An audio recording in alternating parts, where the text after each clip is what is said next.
Okay, here we are on chapter 6. Hopefully, I don't get interrupted. If so, sorry. These are the challenges of lecturing online while at home. In this chapter, we're going to cover the physical, cognitive, and language development of early childhood. So, first, we'll start with the physical development.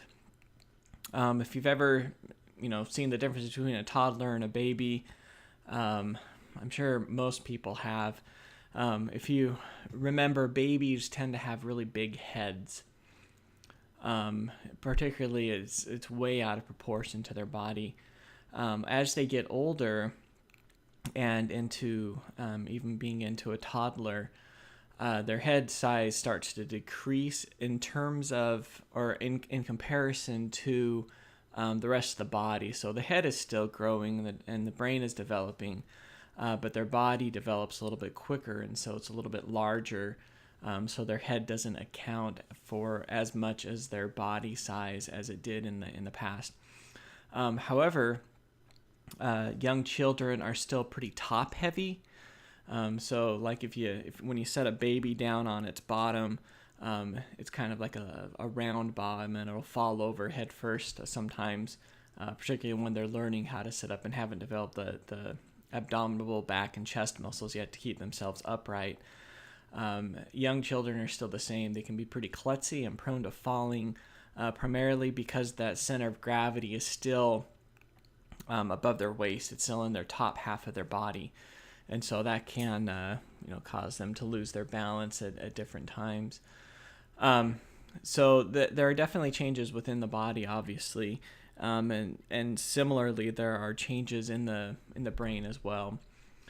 Their brain starts to get refined in early childhood. There's still a lot of synaptic connections within the brain, but as the child gets older, through adolescence and even into adulthood, it's called synaptic pruning, which we'll go over in later chapters. But those connections are reduced and made more efficient. So the things that get used more are where those synaptic connections last.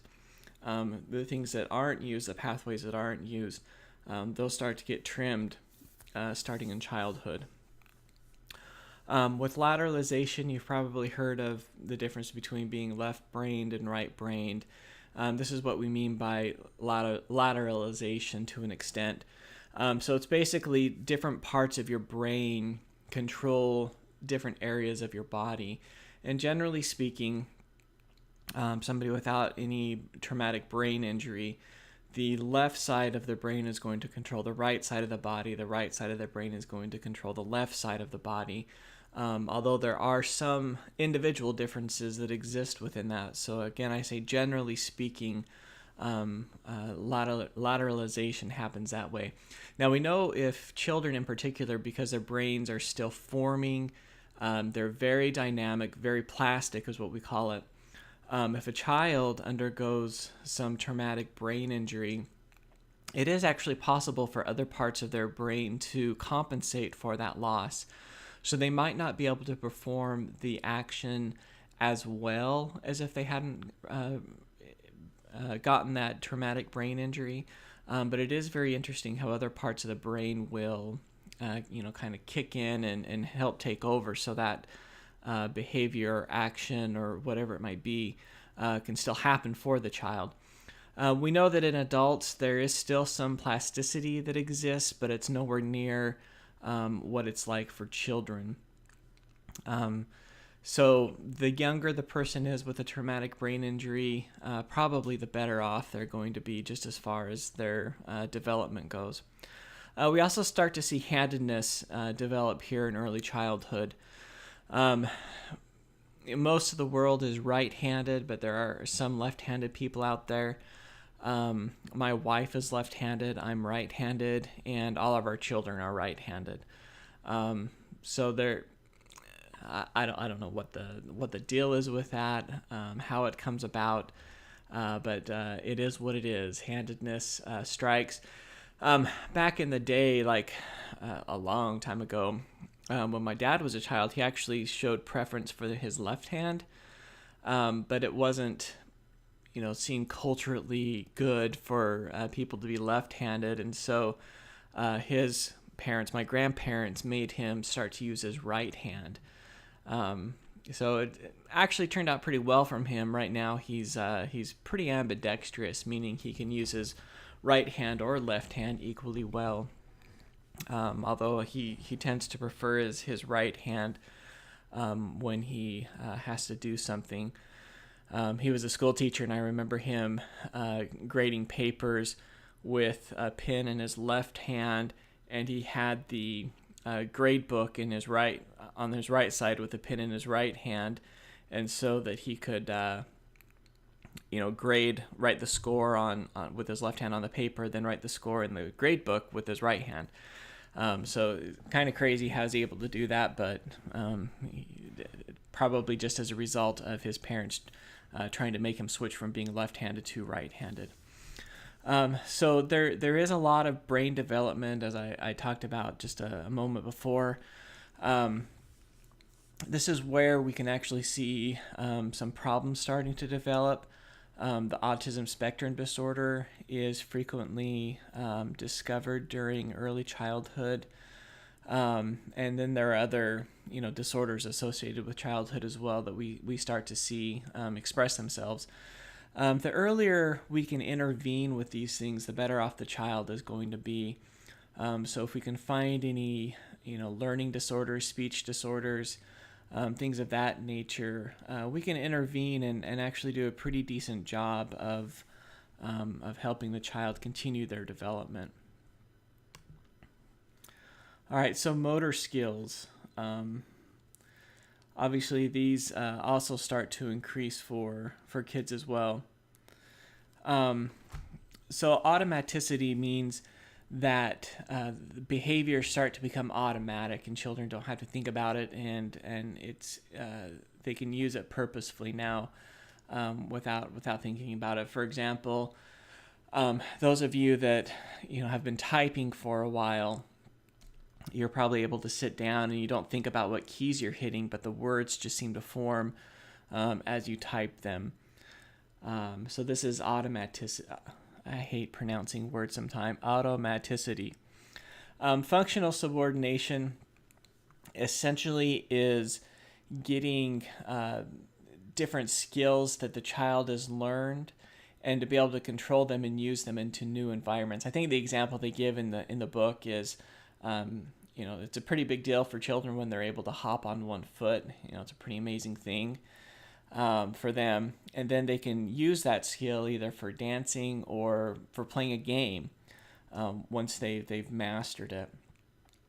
Games such as hopscotch or something like that, jump rope, whatever it might be. So they learn all of these seemingly unassociated skills.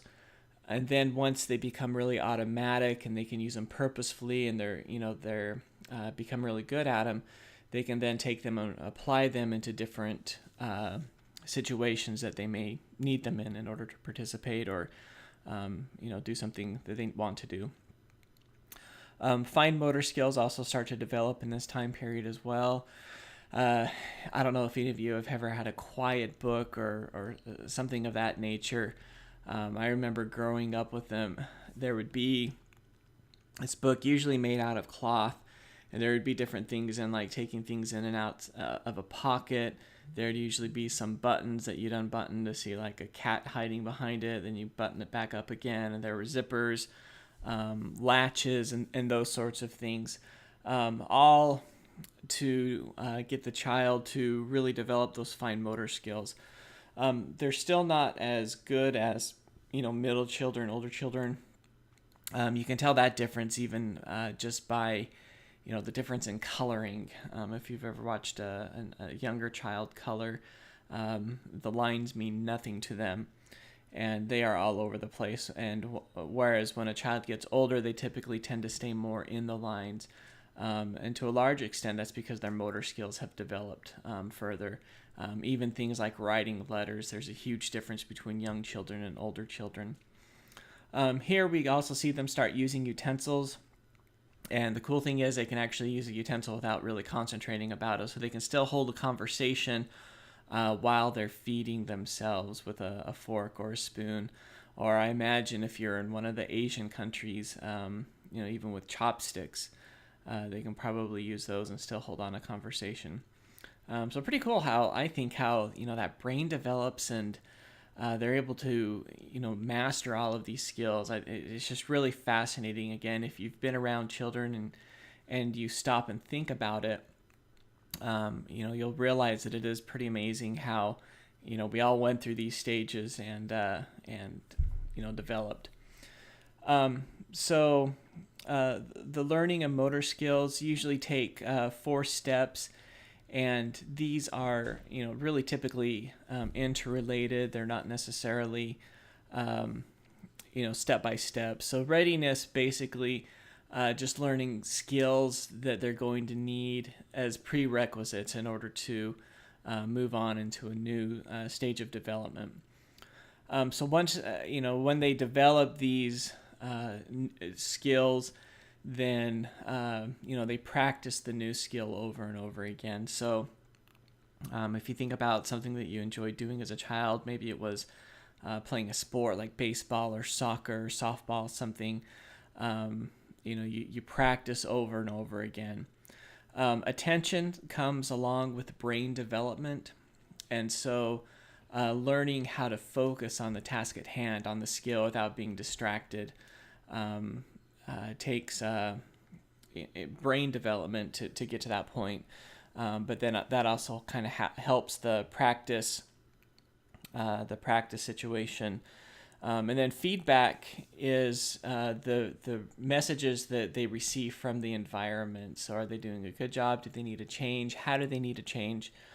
My youngest son, even though he's not in early childhood anymore, has been taking piano lessons for the past couple of years.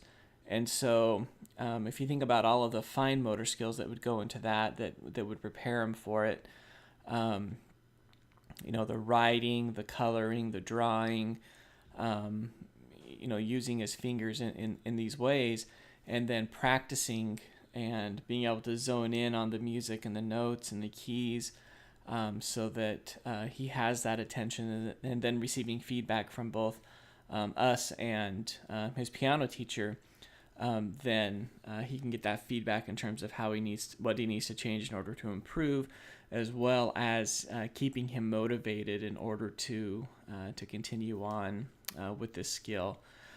So that's learning of motor skills, typically how it takes place. And again, those really aren't stages. I don't like stage models. So a lot of those things are really going to overlap. I imagine even, with piano, there are some skills that you don't have the prerequisites for, and so you're going to develop them along the way that you're practicing and paying attention and getting that feedback. Okay, so cognitive development then. Pre-operational thinking is where young children are, and that's divided into a couple of stages. With this one, their thinking is very concrete in nature. They don't have the ability to think in terms of abstract. They start to develop that in terms of the language, but really abstract thought doesn't happen until late childhood, early adolescence. So everything has to be in front of them, visible, and things just have to be very concrete, non-abstract. My kids, when we lived in Indiana, were in a Montessori program, and one of the nice things about the Montessori education is they are aware of these things for kids, and so a lot of their math doesn't take place on paper and pencil like it would in traditional schools. A lot of their math took the form of beads and other things that they use in order to, it was very concrete. It was right there in front of them. I remember like back in preschool or kindergarten, I don't remember which one, the big deal was for kids to be able to count to 100, and they did that by laying 100 beads down on the floor. And so again, it's very textual. It's, they can get their hands in and feel it, which really kind of helps with that concrete thinking. And then at the same time, they're working on these abstract numbers, And so it's really kind of pushing them to the next level, but still kind of meeting them at the level that they're at. So some of the limitations of pre-operational thinking basically is that it is very concrete. It's also very egocentric. So particularly, young children, it's all about themselves, and it's not their fault. It's just the way that their brain is at this particular moment in their development. And so they may watch other people, and even if they try to interact with other people, it's really kind of a one-sided type thing, a one-sided conversation.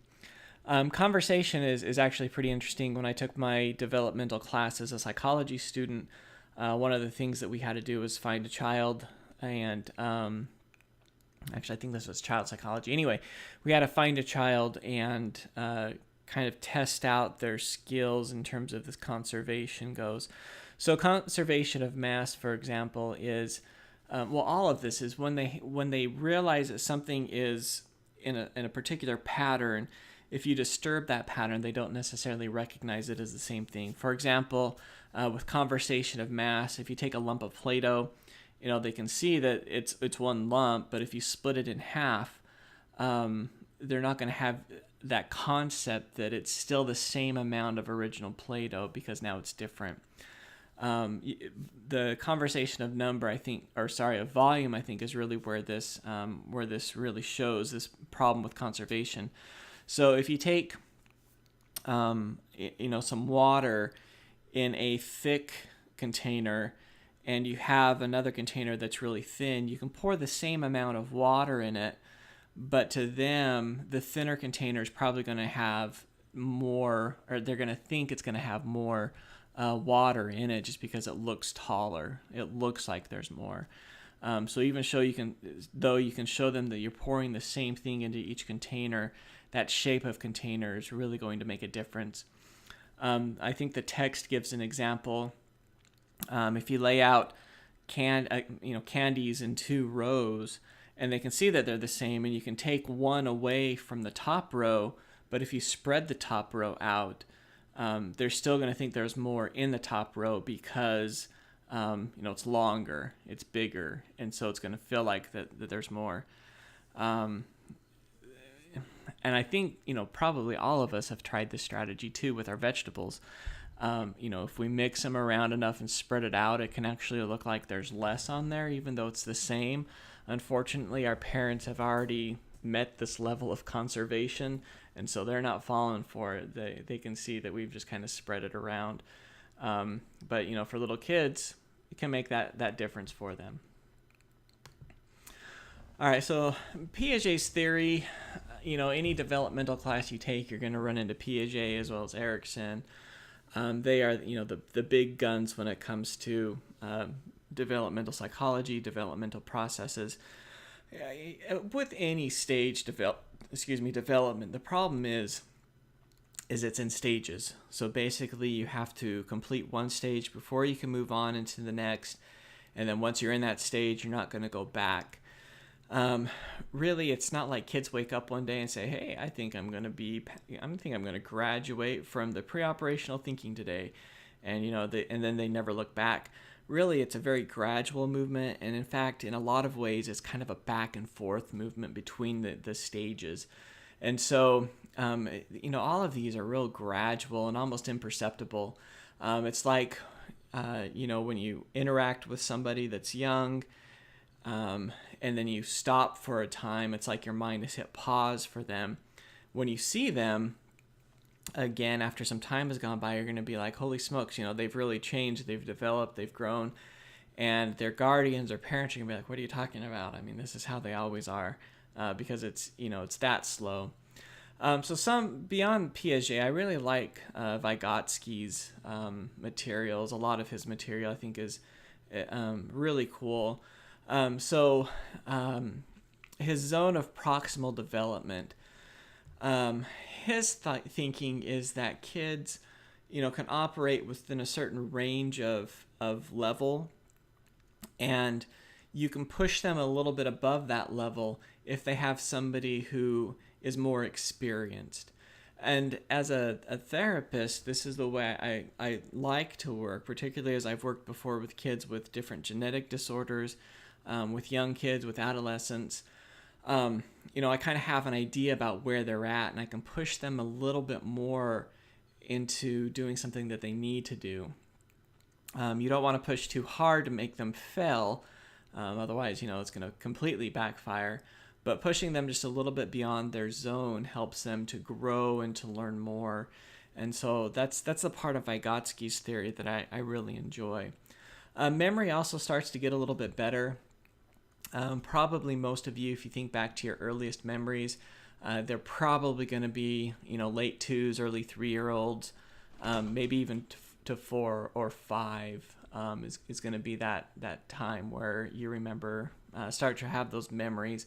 And again, this comes along with brain development. Things start to get pruned down, and those connections are a lot more efficient.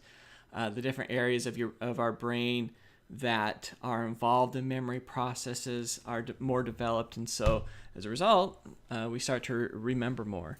Recognition and recall. Recognizing is basically being able to see something and knowing what it is. Recall is when you don't have such a prompt and you're able to bring things up in your memory. It is possible to teach kids how to have better memories. Maybe some of you have some mnemonic devices or other strategies that you use in order to improve your memory. I know like Lumosity is a website out there that claims to help you refine your brain and mental processes and things like that. You can teach these things with children as well and help improve their memory a little bit, but it doesn't really seem to have a long-term effect for them. And so, take it for what it's worth. I know a lot of times parents want to push their kids way beyond what they're capable, but really, kids are going to develop on their own. It doesn't really matter what interventions parents use. They're going to do what they do. A lot of it is genetically encoded, but a lot of it is environment as well. Which is why the memory strategies can work. But again, if you're trying to teach kids where their brain just hasn't developed yet, it's just not going to work. All right, so language development. As kids move into early childhood, they're able to make sentences. Their grammar might not be like precise, but I know several adults whose grammar isn't really all that great either. It is what it is. They're able to have a pretty large vocabulary, put them together, and they're able to start expressing themselves through their vocabulary, through their words and concepts. But really, as far as being a therapist, we do play therapy all the way up to the age of about 10. And really, it's not about till the age of 10, 11, depending on the developmental level of the child, until they're really able to start expressing themselves a little bit more verbally and having it really mean something. I've actually worked with children as low as 8 that have been able to, and it surprises me every time when they're able to do that. So again, it's not like this stage process where they suddenly graduate. It really is kind of a give and take and gradual process. So if you've ever been around a child, you know that they think out loud. They talk to themselves a lot. Now, all of you are at home or somewhere else. We're not in a classroom, so raise your hand if you've ever been caught or if you ever caught yourself talking to yourself. I'm guessing that all of us have done it, and all of us still do it. It doesn't mean we're insane. It just means that's what we do. We like to hear ourselves talk or something. I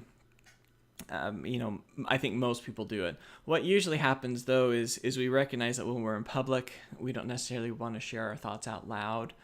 And so for kids, their speech that is external, talking to themselves, at some point that starts to become internal.